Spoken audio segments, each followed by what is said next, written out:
রাজাকার স্লোগান নিয়ে মন্ত্রী প্রতিমন্ত্রীদের ক্ষোভ। কোটা সংস্কার আন্দোলনে শিক্ষার্থীদের রাজাকার স্লোগান নিয়ে ক্ষোভ প্রকাশ করলেন কয়েকজন মন্ত্রী প্রতিমন্ত্রী। এমন স্লোগানের সমালোচনা করে নিজেদের ফেসবুক অ্যাকাউন্টে পোস্ট দিয়েছেন তারা।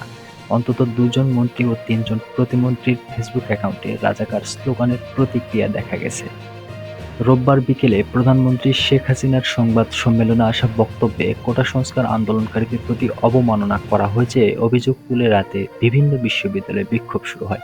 শিক্ষার্থীরা ঢাকা বিশ্ববিদ্যালয়, চট্টগ্রাম বিশ্ববিদ্যালয়, জাহাঙ্গীরনগর বিশ্ববিদ্যালয়ে মিছিল বের করেন।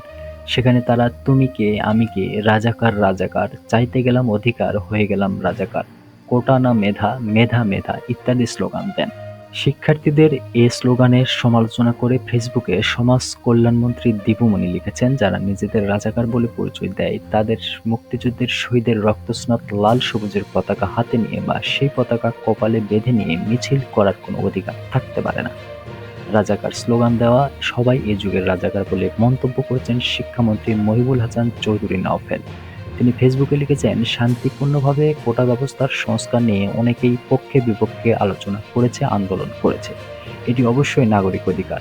এ ব্যাপারে কারো কোনো দ্বিমত নেই। কিন্তু যারা প্রকাশ্যে আত্মপরিচয়, জন্ম পরিচয়, ব্যক্তিত্ব বিসর্জন দিয়ে তুমি কে, আমি কে, রাজাকার রাজাকার স্লোগান দিয়েছে, এরা সবাই এই যুগের রাজাকার।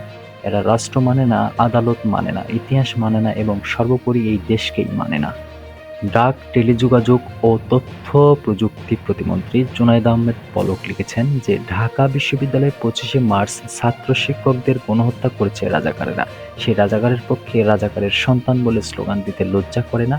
তথ্য ও সম্প্রচার প্রতিমন্ত্রী মোহাম্মদ আলী আরাফাত লিখেছেন, যারা বৈষম্যের বিরুদ্ধে এবং মেধার পক্ষে কথা বলেছে তাদের প্রতি আমার সহানুভূতি ছিল এবং আছে। কিন্তু তাদের মধ্যে যারা আজকে মাননীয় প্রধানমন্ত্রী বঙ্গবন্ধু কন্যা শেখ হাসিনার একটি বক্তব্যকে বিকৃতভাবে ব্যাখ্যা করে নিজেদের রাজাকার বলে স্লোগান দিয়ে ঢাকা বিশ্ববিদ্যালয়ের পবিত্র মাটিকে অপবিত্র করেছে, তাদের প্রতি জানায় ধিক্কার। নিজেদের রাজাকার বলে পরিচয় দিতে এসব ছেলেমেয়ের লজ্জা হলো না? নিজেদের রাজাকার পরিচয় দিয়ে আর যাই হোক, মুক্তিযুদ্ধের বাংলাদেশে কোনো দাবি আদায় হবে না। বিষয়টি নিয়ে সাবেক পররাষ্ট্র প্রতিমন্ত্রী শাহরিয়ার আলম ফেসবুকে কাছাকাছি সময়ে ২টি পোস্ট দেন। একটিতে তিনি বলেন, ঢাকা বিশ্ববিদ্যালয় কখনো রাজাকারদের দখলে থাকতে পারে না।